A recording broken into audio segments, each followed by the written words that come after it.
Now to continue, we'll look at the algebra of limits as x approaches plus or minus infinity, as you see up there on the screen. Before we looked at where x was approaching a real number. Now we want to know what happens to functions as x goes far to the right, the plus infinity, or far to the left, the minus infinity. That's why we refer to this as end behavior, where the ends are far to the left or far to the right. So the first thing we'll do here, just as we did with the x approaches a case, we'll first look at basic limits. So let's start with a few of these. The first one, as usual, is the constant function. That's our very familiar and easy function. This is where f of x equals some constant. I'll just use k to indicate a constant here. And in that case, you remember what the graph looks like. If the k is positive, for example, in this picture, then the graph is simply the horizontal line at the height k. So you might guess as x goes to infinity, or as x goes in the other direction to minus infinity, what happens to the function? Well, nothing. Nothing ever happens to a constant function. It's constant after all. So that would be the limit of k as k approaches minus infinity is equal to just k, and likewise the limit of k as k approaches plus infinity would also just be equal to k. So there's nothing very interesting there. We just want to get this down so that you realize it. Now let's look at a more interesting function, the identity function. And this is one we've seen before too. This is the function that doesn't do anything to x. So f of x equals x. It is identically the same as it was when it went into f. And this function again is one that we know well. It's just the 45-degree line passing through the origin. And as x goes to infinity, we can see that this function is going upward to infinity, just as x is.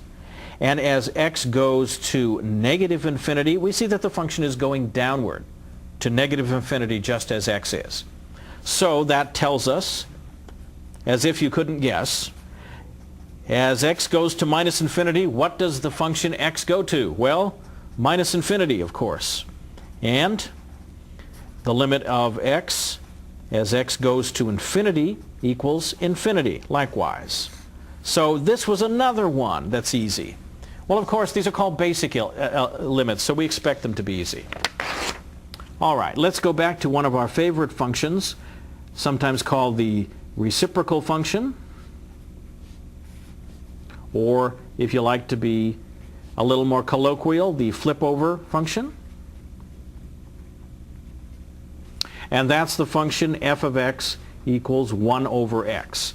Again, a very, very familiar picture. We talk about this function a lot. It has this kind of a picture. And here, as x goes to infinity, we can see what's happening. The height of the function is going downward. It is going down toward this height, which is a height of 0. Then, as x goes to negative infinity in the other direction, the height is going upward, of course, but it's going upward again to the same height, the height of 0. So this is approaching 0 from above. This is approaching 0 from below. So that's worth mentioning. The limit of 1 over x as x approaches minus infinity is equal to 0, and I'll go ahead and mention from below. And likewise, the limit of 1 over x as x approaches infinity, that's far to the right, approaches 0, but this time it approaches from above.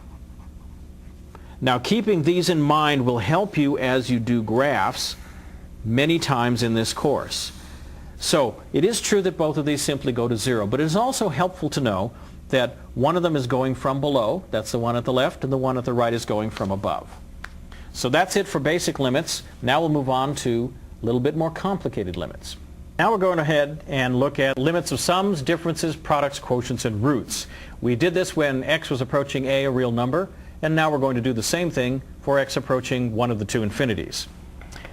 So what we're doing here is we're taking the rules of algebra for limits that we looked at previously and now applying them to applied to the case where x is approaching either infinity or x is approaching minus infinity.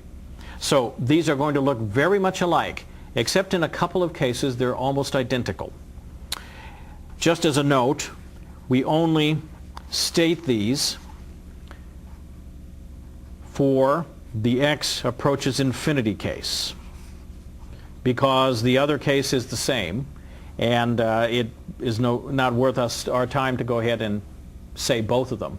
I think you'll see that even the infinity case echoes the x approaches a case. So there's a lot of repetition here. And as before, we will suppose that what we have are given two limits. The limit of f of x as x approaches infinity, we'll call that L1. And the limit of g of x as x approaches minus infinity, we will call L2. And that will give us a reference as we do these rules. So we'll do them in order. First, we'll say what is the limit as x approaches infinity of the sum of these two functions. Well, just as before, it is the sum of the two limits. And the two limits were L1 and L2, so this becomes L1 plus L2. The limit as x approaches infinity of the difference is exactly the same format. This would be L1 minus L2. The product, luckily for limits, the product is very straightforward. The limit of f of x times g of x is the limit of f of x times the limit of g of x. And the limit of f of x is L, the limit of g of x is L2, so this is L1 times L2. Now, the product, as we saw the last time, also has a few special cases that are worth mentioning by themselves. The first one is if you take the limit as x goes to infinity of k times f of x. This is where one of the members of the product is actually k, a constant. Then because this breaks up into the limit of the first times the limit of the second, and the limit of k is just k, this amounts to the fact that a constant simply comes in front of the limit. You can pull it out front. As long as it is multiplied times the other function, you can simply push it out front like this, and that saves you a lot of work later. You use this a lot. Now, there's another case that's of interest. What if the factors here are repeated? So, for example, as I showed you before, if you take the limit as x goes to infinity of f of x to the fourth power, that's the same thing as taking the limit of f of x as x goes to infinity all to the fourth power, because the limit of the product is the product of the limits. The limit of this product is the product of all of these limits. And each one of these limits is L1, so this becomes L1 to the fourth. Now there's one other that's very interesting and follows from the product rule for limits, and it's this case. This one we use a lot. Suppose you have 1 over x to the nth power. Then, since this is a function to the nth power, the same product rule holds. This is simply the limit of 1 over x, which we know, all taken to the nth power. Now the limit of 1 over x as x goes to infinity, we know, goes to 0. We just did that. So this goes to 0 to the n, hence 0. So if you have 1 over x to the n, the limit of that as x grows very large, or in fact as x grows very small to negative infinity, will always be 0. Very handy in some of the limits we'll be seeing coming up. Now, let's go on and finish our arithmetic operations here. The limit as x approaches infinity of a quotient, we haven't done that one yet, is, just as in the case of multiplication, the limit of the top over the limit of the bottom. So the limit of the quotient becomes the quotient of the limits. And in this case, the upper limit is L1 and the bottom limit is L2. Now here, of course, we have to have the usual proviso, provided that L2, the denominator, is not 0, because we can't divide by 0. And finally, in our arithmetic operations, we want to know what happens when you take roots. And this is exactly what you would expect also. If we have the nth root of f of x and we want the limit as x goes to infinity, then that's going to give us the nth root of the limit of f of x as x goes to infinity. And since L1 is the limit of f of x, this becomes the nth root of L1. And again, there is a proviso here. We have to make sure that L1 is a number that you can take the nth root of. So, provided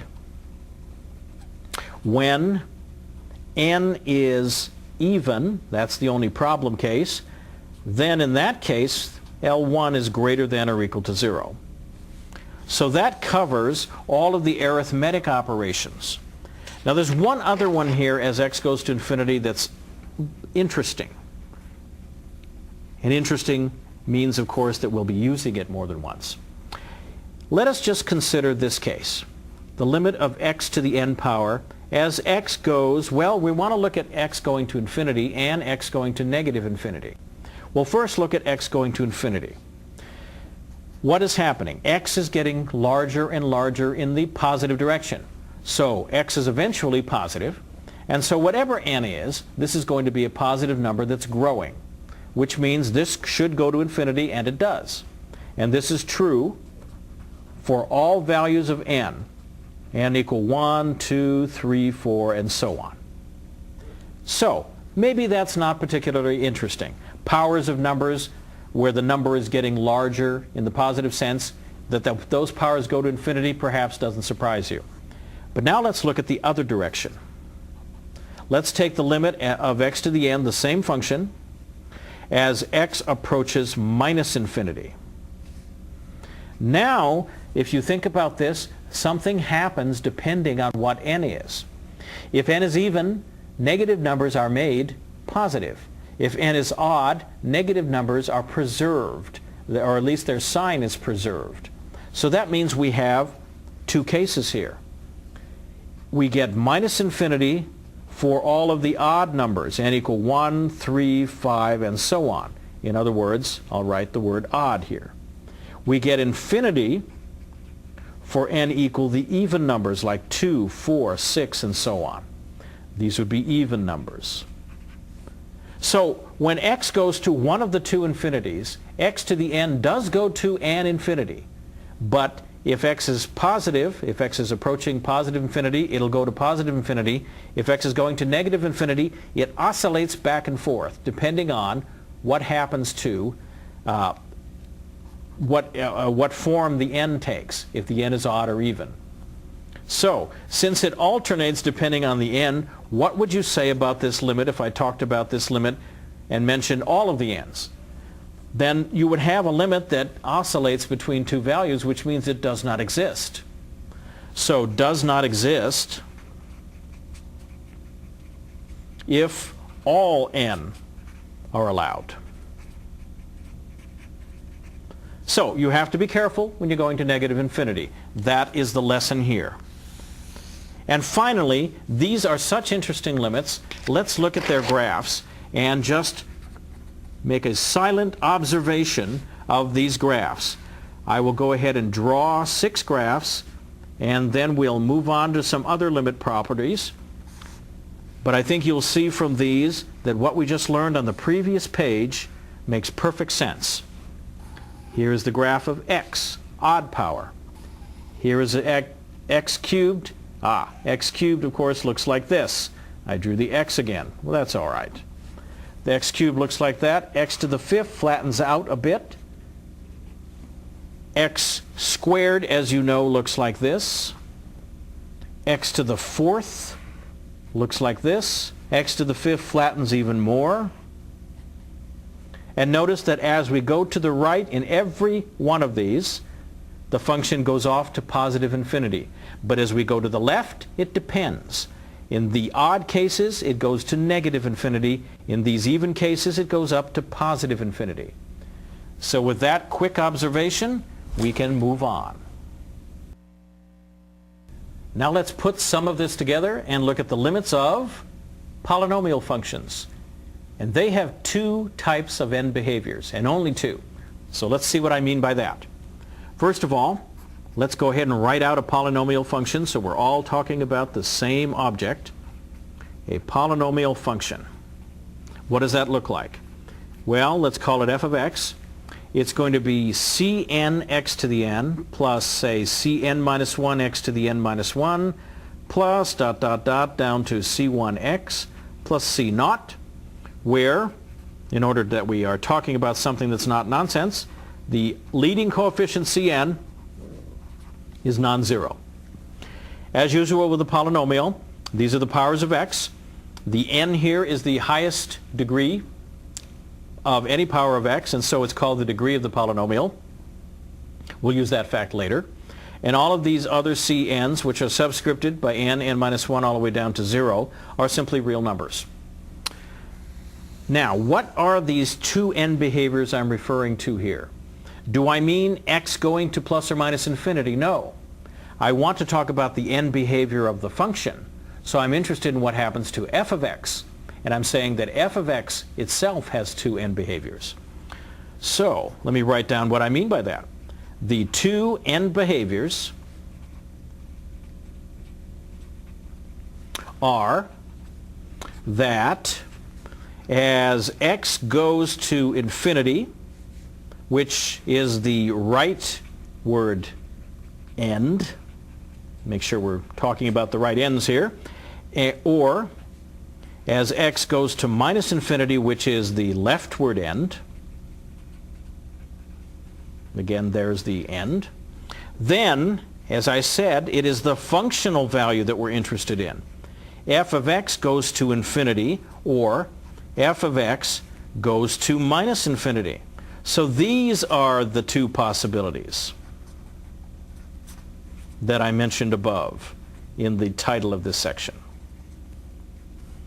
The functional value can go to plus or minus infinity, and that is all, as x is going to plus or minus infinity. So those are the two possible n behaviors for a polynomial. But we can say more than that. We can get much more specific.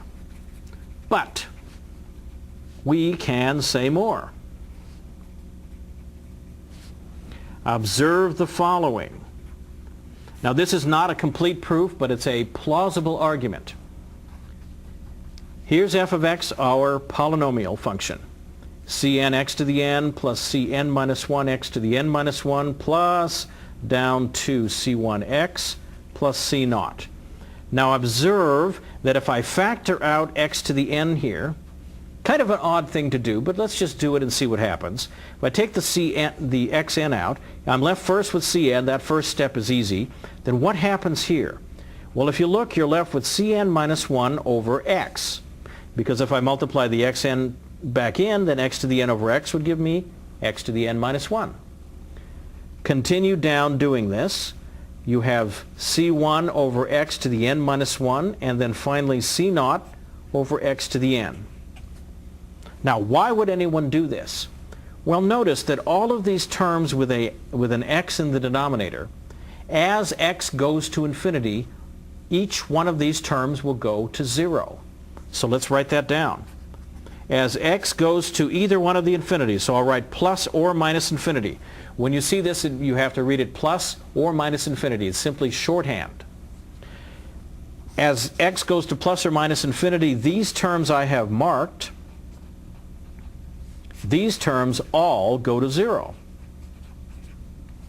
So that suggests that whatever is happening to this polynomial function is essentially the same thing as this cn times x to the n, because all the rest of this in the end goes to 0, or, as we like to say, becomes negligible. So let's write that down. So the end behavior of this function, this polynomial function, f of x, seems to match the end behavior of that other much shorter and much easier function to deal with, the end behavior of cn times x to the n. It's just a nice single term. This is much simpler. So let me take this argument and go ahead and encapsulate it in a theorem so that you'll remember it. That's what we do in mathematics. After we've discovered something, we put it in the form of a theorem so we can write it down and remember it. I won't do the proof of this. As I said, I gave you a plausible argument. As x goes to plus or minus infinity, this is actually two cases in one. If I have the polynomial in here, Cn x to the n down to C1x plus C naught, that limit is the same thing as the much simpler limit as x goes to plus or minus infinity of Cn x to the n alone. Now see how much nicer and easier that is? So in practice, if you're asked to take the limit of any polynomial whatsoever as x goes to one of the infinities, you can ignore everything except for the highest power of x. That will totally determine what the limit is. Now that must make things much easier. Here's an example.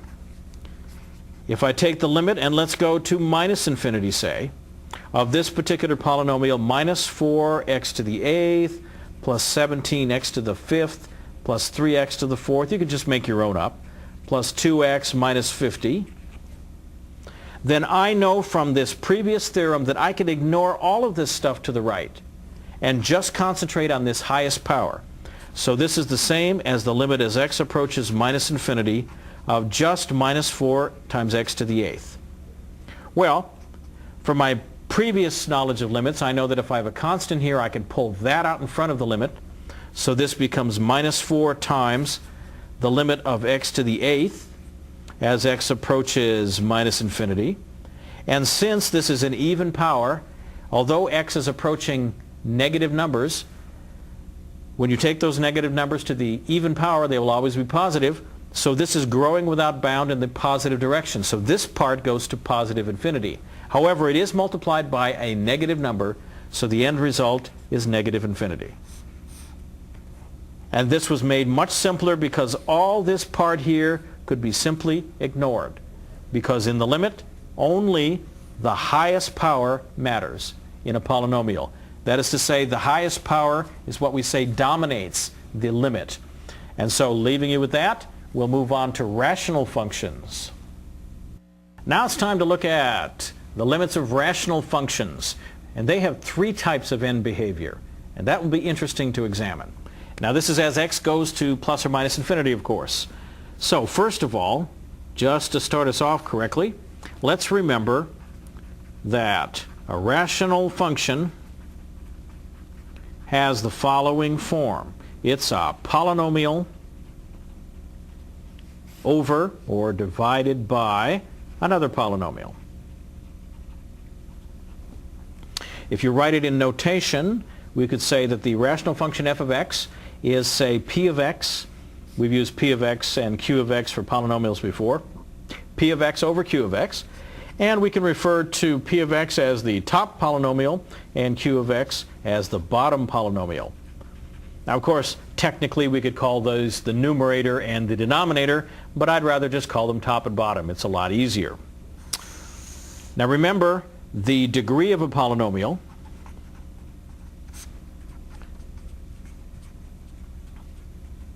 is the exponent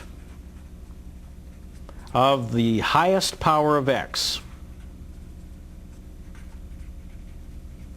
in the polynomial.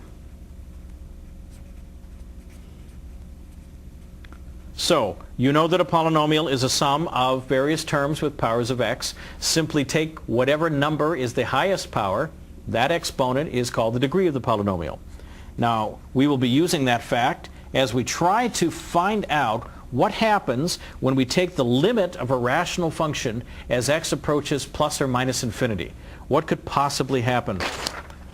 Well, it turns out, as I mentioned, that there are three types of behaviors. And they're all end behaviors because we're looking as x goes to plus or minus infinity. That's to the left or right. And those are the ends of the function in our sense. All right. There are three cases. A polynomial on the top and a polynomial on the bottom have different degrees, possibly. So let's suppose the degree on the top equals the degree on the bottom, rather than having them different. Now that means our rational function has the same degree of a polynomial on the top and the bottom. It's either a quadratic on the top and bottom or cubic on the top and bottom and so on. What happens then if we want to find the limit as x approaches one of the infinities? Well, we're going to do these by example because it's easier to make the point that way. So let's, for this one, take an example. F of x equals the following function: minus x over 7x plus 4. Now, notice that both top and bottom have the same degree.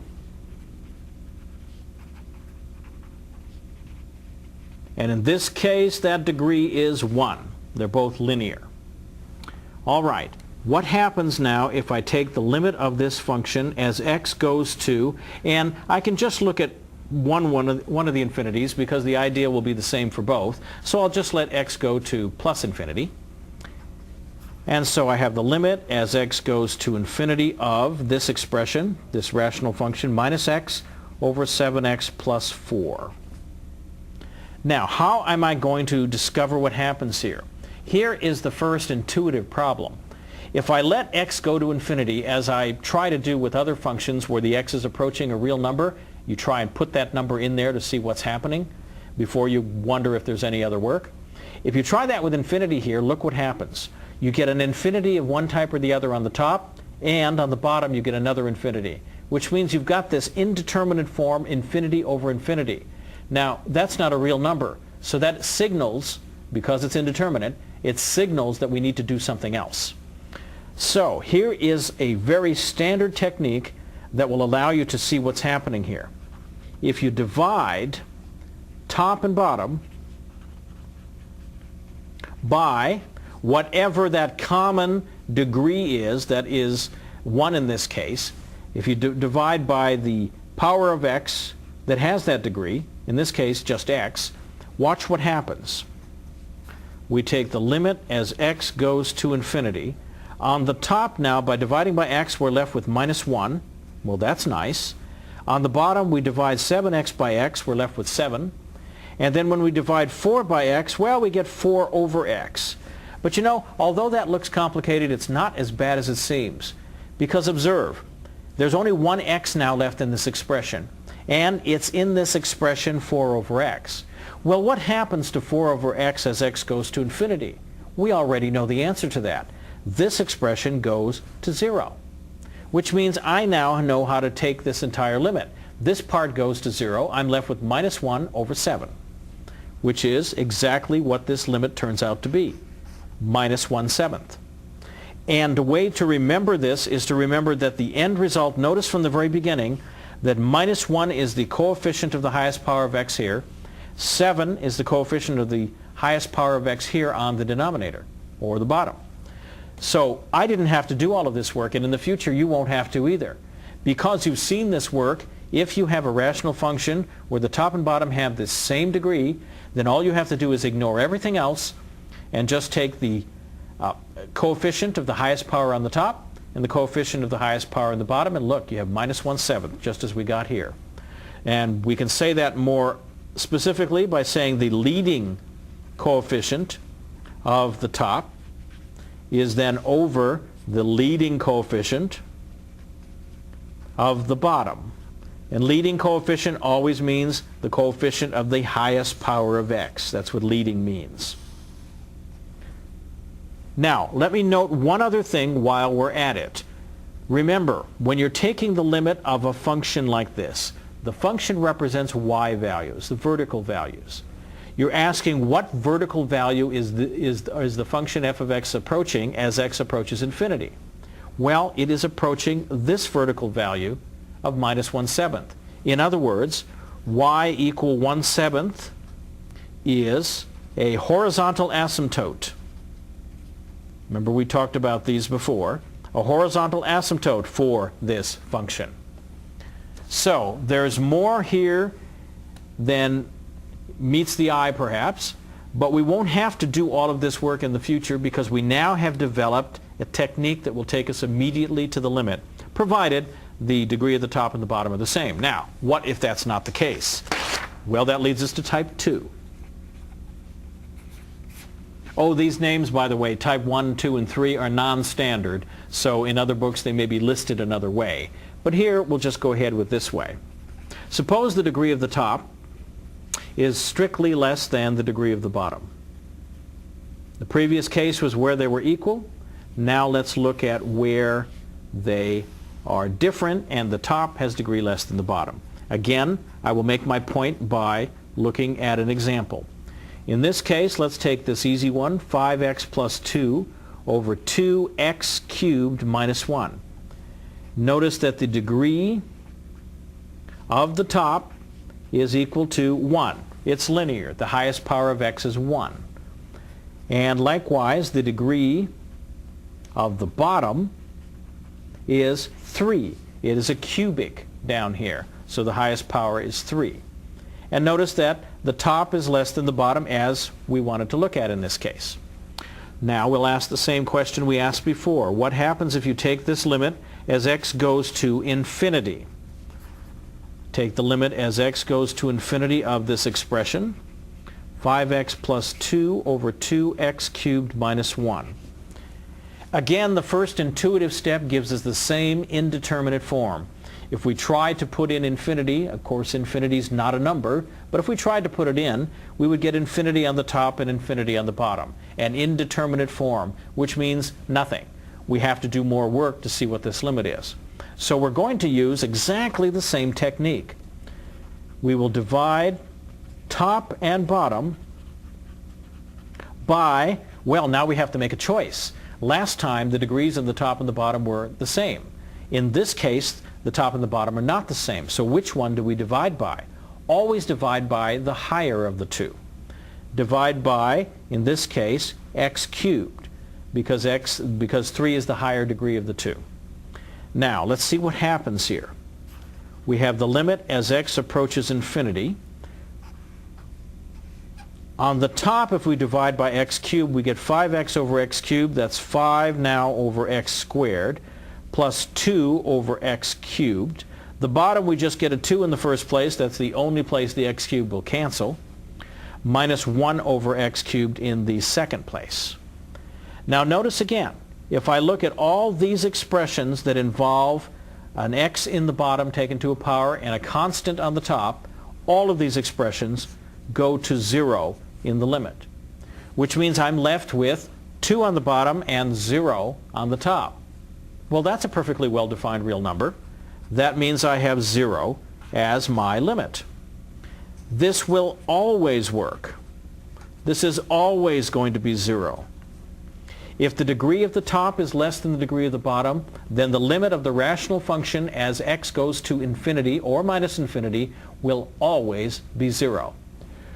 A colloquial way to think about it is both of these expressions, the top and the bottom, are going to infinity, but the bottom gets there first. The bottom wins the race. So that means it takes it to 0. And now again we have a technique that takes you from the top to the bottom without having to do any work. Immediately, as soon as you recognize that the top degree is less than the bottom and you're taking a limit as x goes to infinity, you know that the answer is 0, period. You don't have to do any of this work now. That's the advantage of doing this here. We are now going to save ourselves trouble. And since we started looking at horizontal asymptotes, let's go ahead and again remind you the y value is what the limit is taking. That y value ends up being 0, so that means y equals 0, which is just the x-axis, by the way, is a horizontal asymptote here. Just as in the previous case, we had another horizontal asymptote. All right, now we've dealt with the case where the degrees are the same. That was the previous one. Here, where the degree of the top is less than the bottom, well, there's only one more case. Let's take a look at it. And I'm calling this one type 3, of course. This is the case where the degree of the top is greater than the degree of the bottom. And in this case, it is also going to be very easy once we get done. Here we have f of x as our example. Say x squared plus 4x plus 5 over x minus 1. Now notice that the degree of the top is equal to 2 here, and the degree of the bottom is equal to 1. And as we've said before, this is the example where the degree of the top is greater than the degree of the bottom. So let's see what happens as we take the limit as x goes to infinity once again of this function. So we'll have the limit as x goes to infinity of this rational function, x squared plus 4x plus 5 all over x minus 1. We'll use exactly the same technique. It worked before. Let's try it again. Let's divide the top and bottom by, and since here the degrees are different again, we'll use the same technique as last time. We will find the highest degree and divide by x to that degree, which is x squared in this case. Here's what happens. We end up with the limit as x approaches infinity of, now on the top we divide by x squared, we get a 1, that's the easy one. 4x over x squared gives me 4 over x, and then 5 over x squared is the last one. On the bottom I get 1 over x minus 1 over x squared. As before, everything with an x in the denominator and a constant on the top will go to 0 as x goes to infinity. What does that leave me with? That leaves me with a 1 on the top, so the top is a constant, but the bottom goes to 0. What has that meant in the past? What it's meant is that this expression is going to go to one of the infinities, and that's what happens here. In this particular example, I can actually be clear. It's going to either go to infinity or minus infinity. It'll go to infinity if x goes to infinity, as it is doing here. If I let x go to negative infinity, say, that would be the second case. I wanted to mention it, although it didn't occur here, because in general, that's what will happen to this kind of case. If the polynomial has a degree on the top greater than the bottom, the colloquial way to say it is that the top wins. The top goes to infinity faster, and so takes the entire expression to infinity with it. That's what happens. It'll either be infinity, as it is in this problem, or possibly minus infinity. You'll have to check in an individual case which is which. But it's always one of these. Always one of these. So, to sum up, what have we done here? In type 1, you recall, we had the degrees were equal, and then the limit was simply the coefficient of the common degree power on the top and the bottom. That gave us a constant, which was a horizontal asymptote. The next one, the bottom had degree higher than the top, and we got a limit of 0 in every case. In this case, we get a limit of infinity in every case. And which infinity will depend on the individual function. So now you know how to take the limit as x goes to either infinity of any rational function. There are only 3 possibilities, and you've seen them all. Now, as one final example of the sort of functions we want to look at as x goes to plus or minus infinity, we'll look at functions that involve radicals. That is to say, roots appear of some kind. And what I'll do here is do 2 examples to show you the standard kinds of techniques one can use here. So the first example, let's go ahead and take the limit as x goes to minus infinity of this expression. In this one, it is a fractional function with a radical at the top. And we want to find out some sort of technique to get at this. Well, we really have already seen the idea that will work. The idea is to try to find and create the appearance of 1 over x, or 1 over x squared, or 1 over x cubed, and so on. Because as x goes to infinity, those expressions all go to 0. So how are we going to do that here? We have a square root to deal with. Well, here's what we're going to do. If we divide top and bottom by the following. The bottom we'd like to divide by x. That is the highest power on the denominator, and that seems to be reasonable. Now, we'd like to do the same on the top, but we have to get inside the square root. But notice that the square root of x squared takes us back to x. it actually takes us back to the absolute value of x, because when you square something, you knock out any negative signs, and when you take the square root again, you will recover the positive version, but not the negative. So that means what we'll do is we'll divide top and bottom by the absolute value of x, which is the same thing as the square root of x squared. Little piece of algebra you should remember. Now I'll use it in different ways on the top and bottom, and let's see what happens as we move to the next step. We're going to take the limit as x goes to minus infinity, and now on the top and bottom we're going to have a fraction. The top will be the square root of x squared plus 2, and I will use the square root form, of course, here, and divide that by the square root of x squared. On the bottom, I will go ahead and divide by absolute value of x. In doing that, I can say one more thing. As far as the bottom goes, notice that since x is going to negative infinity, x is going through the negative numbers, which means I don't have any mystery as to what the absolute value of x is. X, since it's going to negative numbers, is negative. The absolute value of a negative number requires putting a negative sign in front of it. So the absolute value of x here is negative x. That makes this simpler on the bottom. I'm dividing by negative x. That will give me minus 3 here, plus 6 over x in my second place. Now let's take one more step to clean this up a bit. The limit as x goes to minus infinity. The top now can be written as a single square root. I'll divide the x squared into both parts, so I have 1 plus 2 over x squared. Then I have minus 3 plus 6 over x here, and I get the same kind of conclusion I saw before. If x goes to any one of the infinities, in this case minus infinity, 2 over x squared and 6 over x both go to 0. And I'm left with what? The square root of 1 on top and minus 3 on the bottom, so the final limit is minus 1/3. And again, this can be thought of as a horizontal asymptote to this particular more complicated looking function, but I won't write that out this time. So look what we did here. We divided the top and bottom by the same essential power of x. This is essentially x to the 1 power.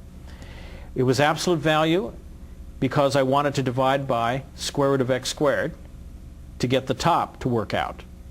On the bottom, it turned out that I knew what the absolute value was. It's just minus x because I know which direction I'm going. So I simplified a little bit. But this is the same technique we use for the rational functions. It works very well here too. Now let's do a different kind of radical limit. If I take the limit as x goes to infinity of this one, I get something very different. X to the 6th plus 5x cubed, radical, square root in this case, minus x cubed. Now if you look at that with your intuitive grasp of limits, you say, well, I'm just going to see what happens as the x heads off toward infinity. This first expression heads toward infinity. The second expression also heads toward infinity.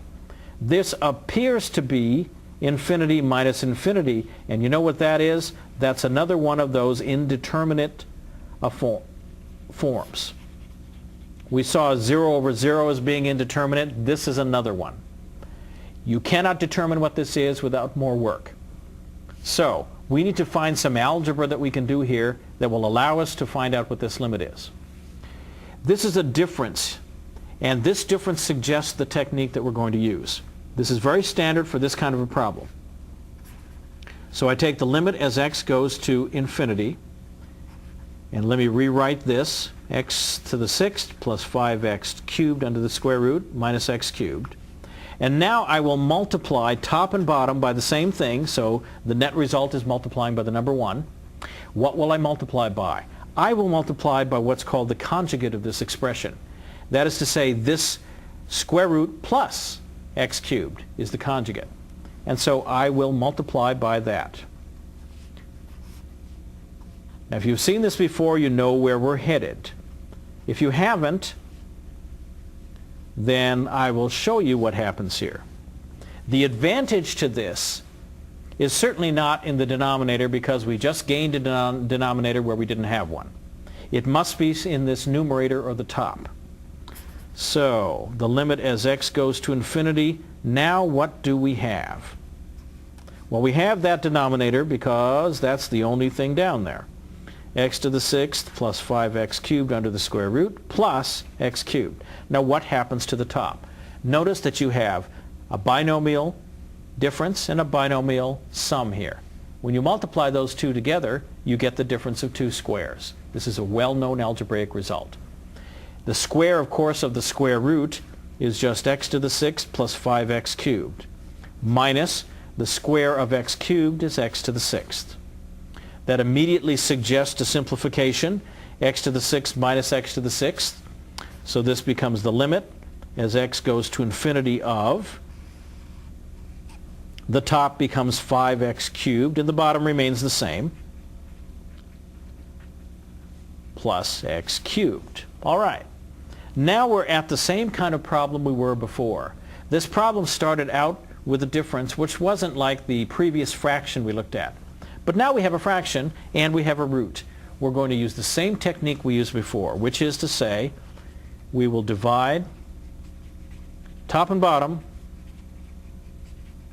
by, well, it looks like x cubed is the right thing to use. So let's go ahead and try x cubed, which can also be written, because we're going to want to get it into the square root here. Remember that x cubed is the square root of x to the 6th.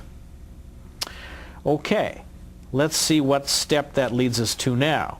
The limit as x goes to infinity of, the top divided by x cubed just leaves us with 5. That's good. The bottom, on the right, we're going to get just plus 1. We're dividing by x cubed. On the left, we'll divide by x cubed in this form of square root of x to the 6th. That x to the 6th will then go and divide into each of these, leaving us with a square root of 1 plus 5 over x cubed. Well, that looks familiar. The 5 over x cubed goes to 0 as x goes to infinity. And then we're left with a number of constants. And the final result, of course, is 5 over, there's 1 plus 1 down here, that's 2. 5 halves, and 5 halves, just as in all the other problems, since this is a y value, this is the y equals 5 halves result, this is a horizontal asymptote for this function. So that gives you a couple of examples of how one might take the limit of radicals in a function where x is going to infinity. With that, we'll pause for a moment. Look at some exercises. The first one is this limit. Let's see what you can do with this. The limit as t goes to infinity of this rational function 5 minus 2t cubed over t squared plus 1. Give that a try. I'll come back and show you what I did. Here's my solution. First, I notice, as you did, that it's a rational function. And so what I want to do with a rational function is look at the degree of the polynomial on the top and on the bottom. The degree on the top is 3. It's a cubic. The degree on the bottom is 2. That's a quadratic. The degree of the top is bigger than the degree of the bottom. If you remember from our results, this should give me one of the infinities, either positive or negative infinity. The top wins. It outgrows the bottom. Now, the only question is which infinity? Is it positive or negative infinity? Well, that depends on the individual function, such as this one. So now we look at this. As t here in this case goes to negative infinity, notice that the denominator remains positive throughout because it's t squared. So this is positive, will not affect the plus or minus sign of the end result. The top, let's look at what happens to minus 2t cubed. T cubed will preserve the negatives, so that will remain negative. But since it is multiplied by negative, that will become positive. And then positive plus 5 is still positive, so this will tend toward plus infinity. And that's the only analysis you need to do for this problem. Let's look at another example. Let's take the limit as x goes to infinity of the square root of x squared minus 3x, that's a minus 3x, minus x. go ahead and try that. So, did you see that this was one of those that is of that indeterminate form, infinity minus infinity, and probably involves that conjugate technique? Well, let's see. Here's what I did. If you do notice that as x goes to infinity, both of these expressions go to infinity, and you shouldn't worry about x squared minus 3x, because remember when we talked about polynomials, we said the end behavior of a polynomial is totally determined by its highest power. As x goes to infinity, x squared goes to infinity, sends this first term to infinity. And so it looks like this is infinity minus infinity again. The technique, multiply by the conjugate. So multiply top and bottom by the conjugate. So that gives us this. As x goes to infinity, let's write the original expression down here, minus x, and multiply now by the conjugate of that expression, which is this expression with a plus in the middle.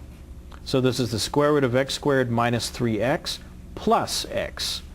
And the same thing on the bottom,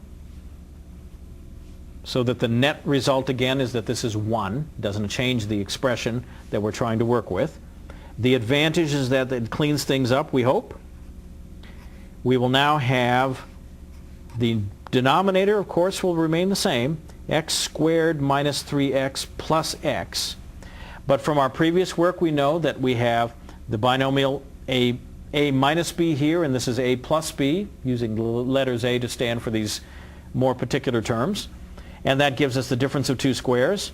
So we get x squared minus 3x as the square of the square root, minus x times x, which is x squared. The x squared here and the x squared here, of course, add to 0. So this cleans up the top as x approaches infinity, and we're just left with minus 3x. And the bottom is x squared minus 3x plus x. Okay, now what do? The same thing we did before. We look for a power of x to divide by. Divide top and bottom by x equal the square root of x squared. And I write it both ways and realize you may think, oh, he did this wrong because he should have absolute value here. Well, you're absolutely right. I should have absolute value, but I don't need to, because my x's are going to positive infinity this time. So they're all going to be positive as I get closer and closer to my destination. So these will be positive, so this is its absolute value. And I write this square root of x squared term because I want to get inside this square root here. So dividing top and bottom gives me, the top of course becomes minus 3, which is very nice. The bottom, I divide the x, I get plus 1 here. And then the square root I divide by the square root of x squared. The x squared goes inside. And I end up with x squared over x squared. That's 1 minus 3 over x. Again, I have a 3 over x, which will go to 0 as x goes to infinity, and nothing but constants left over. That leaves me finally with minus 3 halves, as I squeeze that in on the bottom of the page here, minus 3 halves as the limit I was trying to get to from the very beginning, which on the surface appeared to be this funny indeterminate form, infinity minus infinity. But in the end turned out to actually be minus 3 halves. So with that, we'll stop. Now, as a last note on this section, as we look at the end behavior, we will now look at limits of the natural log of x, e to the x, and more. In particular, the trigonometric limits. So let's take a look at this. The first thing is we'll look at the very first one that's listed there. The function is f of x equals the natural log of x. And you may remember this from the first sections that we did in this class. And the graph of the log function is something like that. It passes through 1 here. It has the y-axis as a vertical asymptote, and it grows off to the right. So this is the graph of that function. And you can see from that, although we won't walk through a proof of it, it seems, and is in fact true, that the limit of the natural log of x as x goes to infinity, which means goes to the far right, is going to be infinity. This, although it doesn't seem to be growing very fast, in fact does grow as high as you would like it to grow. And if you go in the other direction for the natural log of x, what happens then? Well, first of all, you can't go all the way to infinity because the function stops is not defined for 0 or any negative numbers. So we have to go as far as here. That means x would approach 0 from above. Remember that notation. And in that case, you can see from the picture that the log function is heading downward toward negative infinity, and that in fact is what the limit is. Now that's the natural log. Likewise, we can move on and look at the exponential function. So let's take a look at that. Here's another recall for a function we've seen before. The function is e to the x, although this will work for other bases too. I'll just illustrate it with e to the x. In this case, if you recall, the graph of e to the x looks something like this. It passes through 1 here on the y-axis and seems definitely, exponential growth after all, seems definitely to grow without bound. So, just to compare it here for a moment, I'll go ahead and draw in the y equals x line and then show you what the log function looks like in comparison to it. And you see the log function grows but seems to grow very slowly, whereas this one seems to grow much more rapidly and in fact does.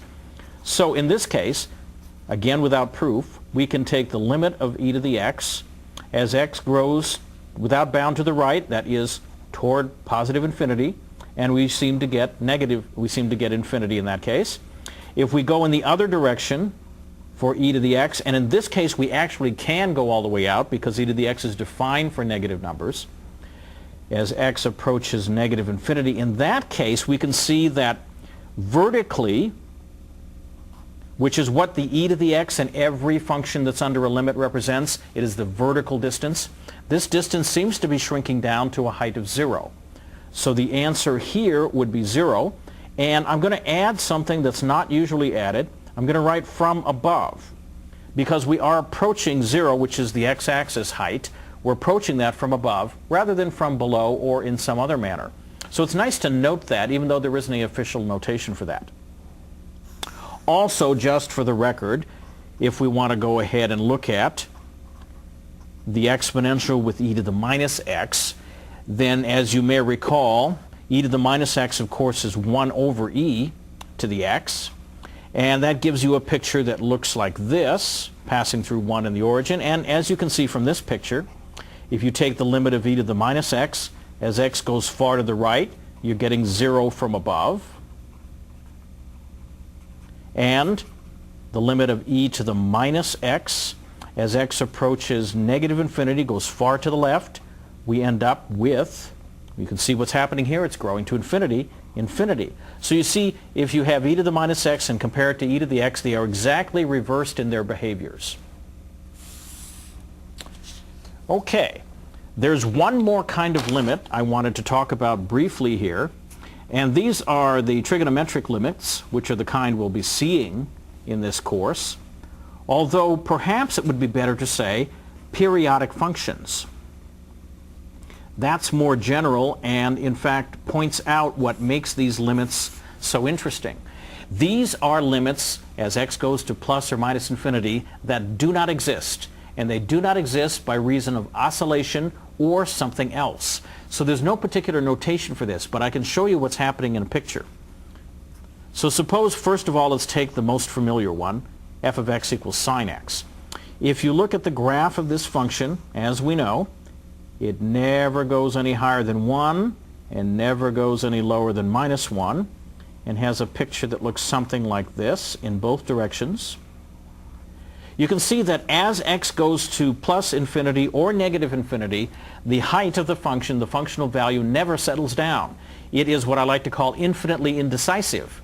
It goes up and down and up and down. So if one were to ask the question, what is the limit of the sine of x as x approaches infinity, or for that matter, as x goes to minus infinity, we would have to say it's undefined. And you can say it's undefined sometimes by writing oscillation. Oscillation just means that it moves up and down without settling down. But there is no particular notation here. If you remember when we have functions that grow without bound In one direction or the other, we could put infinity or minus infinity, but there's no notation for this sort of non-definition. The other trig functions all are periodic in the same sense, and they can be even more dramatic. I won't write it, but with the tangent function, which actually breaks, say at pi over 2 and minus pi over 2, you will see that the function seems to go from minus infinity to infinity and then jump back down to minus infinity to infinity and oscillate in that sense with all of those gaps along the way. So it's even more dramatic. It's an even more dramatic kind of non-definition. But that's all that we want to say here, and we'll stop there.